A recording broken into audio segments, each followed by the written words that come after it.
beep, beep, beep, beep, beep, beep.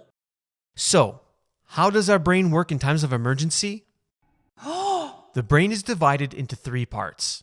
The neocortex, which is the most recent part in human evolution, the seat of language, reasoning, memory, hypothetical and abstract thinking, and also creativity. The limbic system, the seat of emotions, sensations, attachments, and passions. The paleocortex, which is the oldest part, also called the reptilian brain, is the seat of our instincts. It is precisely this part of the brain that dominates in times of emergency, undoing everything we have learned. It is also good to know that the brain tends to be lazy and tends to save energy and minimize usage. In order to maintain this state, it generates behavioral optimisms that do not require the intervention of awareness because the brain has already prepared on the basis of experience a set of automatic responses. Oh yeah. Perhaps not everyone knows that each person has on average about 3,000 thoughts every hour, more than 60,000 a day. Only 3% of these thoughts are positive and uplifting, while 27% instead are self-limiting, judgmental, and sometimes self-destructive. No. The remaining 70% are negligible thoughts, fleeting thoughts that have no specific meaning and tend to repeat every day. Practicing mindfulness allows us to make positive changes in our mind. Learning means forming a new connective network among neurons, but also changing pre-existing synaptic connections. Neurologically speaking, attention is the brain's ability to prioritize certain electrical signals over others.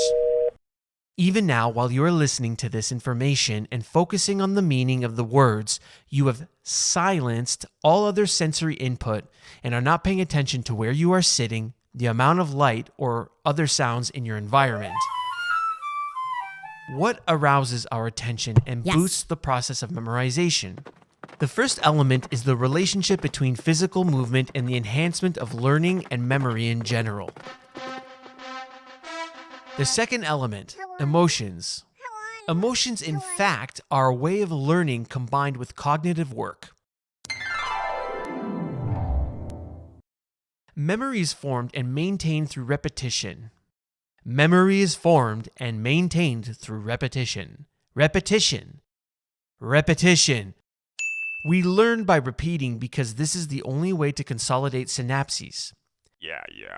Publicists are well aware of this, as their messages are short, emotionally involving, and, above all, repeated over and over again so that they are memorized. Another characteristic is the importance of images in memorization. Our brain prefers visual memory to written notions. Then there is the feedback mechanism. Our brain learns from the input received. More from denials than confirmations, the error is, therefore, an opportunity in learning.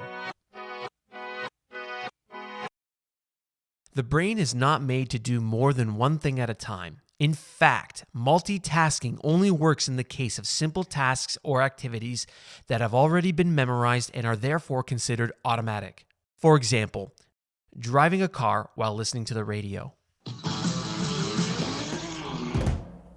Sleep improves learning.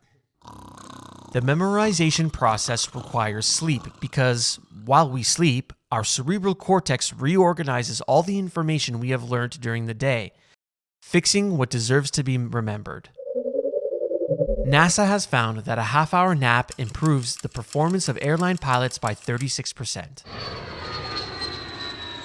In conclusion, by taking into account everything we have said through small daily practices and repetitions, our mind will be able to handle emergency situations with greater clarity. To find out more, see you in the classroom.